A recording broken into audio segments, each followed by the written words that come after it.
প্রথম মাসের বেতন বন্যার্তদের জন্য উৎসর্গ করলেন ক্রীড়া উপদেষ্টা।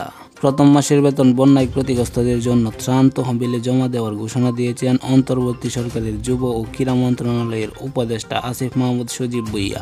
বৃহস্পতিবার সামাজিক যোগাযোগ মাধ্যম ফেসবুকে নিজের ব্যক্তিগত প্রোফাইলে এক পোস্টের মাধ্যমে তিনি এই তথ্য জানান। ক্রীড়া উপদেষ্টা বলেন, আমার প্রথম মাসের বেতন প্রধান উপদেষ্টার ত্রাণ তহবিলে দেব। সংকট মোকাবেলায় সকলেই এগিয়ে আসুন। স্নারণকালীর সবচেয়ে ভয়াবহ বন্যার কবলে ফেনী, নোয়াখালী ও কুমিল্লা জেলার লাখ লাখ মানুষ।